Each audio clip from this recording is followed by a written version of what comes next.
అన్నయ్య చిరంజీవి దగ్గర నుంచి పవన్ కళ్యాణ్ నేర్చుకున్నవి అడాప్టబిలిటీ. చిన్నప్పుడు నాన్ వెజిటేరియన్ లేకపోతే పవన్ కళ్యాణ్ తినేవాడు కాదుట. చాలా చిరాకు పడేవాట. అన్నయ్య లేనప్పుడు అందరి మీద చాలా కోపం చేసుకునేవాట. నాకు అన్నయ్యని చూస్తే ఆశ్చర్యం. అంత శ్రమపడి ఇంటికి వచ్చిన తర్వాత కూడా ఏమి ఉంటే అదే తినేసి వెళ్ళిపోయేవారు. ఒక్క మాట కూడా మాట్లాడేవారు కాదు. ఒకరోజు అన్నయ్య పిలిచి నన్ను తిట్టలేదు, కానీ ఇలా చెప్పారు: ఈరోజు మనకు తిండి ఉంది, చాలామందికి తిండి లేదు, బయట ప్రపంచాన్ని ఒక్కసారి చూడు అన్నారు. నాకు అప్పుడు పెద్దగా చదువు లేదు, అల్లరి చిల్లరిగా ఉండేవాడిని. అప్పుడు నా వయసు 16 సంవత్సరాలు. ఆ మాటలు నన్ను చాలా మార్చేశాయి.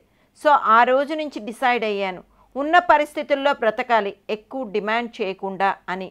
ఇవన్నీ పవన్కి చిరంజీవి గారు కూర్చోపెట్టి ఒక పాఠంలా చెప్పలేదు, ఎప్పుడూ ఒక ఇన్సిడెంట్ నుంచి నేర్చుకునేవారట. అదే రామ్ చరణ్ కూడా వచ్చిందిట. ఇక చేయకూడని పనులు అన్నయ్య దగ్గర నుంచి నేర్చుకున్నవి ఏంటంటే, మిగతా సినిమా హీరోల గురించి మిగతా సినిమాల వాళ్ళతో కంపేర్ చేస్తూ ఉంటారు. ఒక సినిమా హిట్టు ఫట్టు అన్నది సైకిల్లో జరుగుతూ ఉంటాయి. హిట్ అయితే అది నా వల్లనే అని గర్వంగా హీరోలు ఫీల్ అవ్వకూడదు. నా వల్లనే ఈ సినిమా హిట్ అన్నది నమ్మకూడదు అంటారు. మనకు ఒక పాయింట్ రీచ్ అవ్వగానే నా అంత తోపు ఎవరూ లేరు అనుకుంటాము. అది తప్పు. కాన్స్టెంట్ ఇంప్రూవ్మెంట్ ఉండాలి అని అన్నయ్య ఎప్పుడూ చెప్తూ ఉంటారు. మనకున్న అనుభవం తక్కువ. మన పాత తరం వాళ్ళ యాక్టింగ్ గురించి, ఫ్యూచర్లో వచ్చే యాక్టర్స్ గురించి మాట్లాడేస్తాం. మనకు తెలిసింది తక్కువ, అన్నీ తెలుసు అనుకుని లైఫ్ గురించి ఎక్కువ డెఫినేషన్స్ ఇచ్చేస్తాము అన్నారు. అలాగే అన్నయ్య ఎప్పుడూ చెప్తూ ఉంటారు, కీప్ ఆన్ లెర్నింగ్, ఎప్పుడూ స్టూడెంట్ స్థాయిలోనే ఉండు, మాస్టర్ అవ్వకు అని.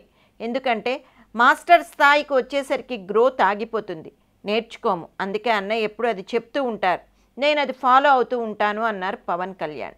అలాగే ప్రతి ఒక్కళ్ళు మన డెస్టినీని వాళ్ళు నిర్దేశించాలని చూస్తూ ఉంటారు. అది నమ్మాల్సిన అవసరం లేదు. When you have a desire and dream, go for it. చుట్టుపక్కల ఎంత నెగిటివ్ వాతావరణం ఉన్నా ఆ పని పట్ల దృష్టి సారిస్తే అది తప్పకుండా సక్సెస్ అవుతుంది అన్నారు. అలాగే మనకు ఒక సామాజిక బాధ్యత ఉంది, చుట్టుపక్కల పరిస్థితులు అవి చక్కదిద్దాలి మనం అని ఎప్పుడూ అంటూ ఉంటారు. ప్రకృతిని కాపాడు, వాతావరణం కలుషితం కాకుండా కాపాలి, కన్సర్న్ ఫర్ నేచర్. సో అలా అన్నయ్య దగ్గర నుంచి నేర్చుకుని ఈరోజు నేను ఇలా తయారయ్యాను అని జనసేన నేత పవర్ స్టార్ పవన్ కళ్యాణ్ తన అన్నయ్య తనకు నేర్పిన డూస్ అండ్ డోంట్స్ గురించి ఒక ఇంటర్వ్యూలో చెప్పారు.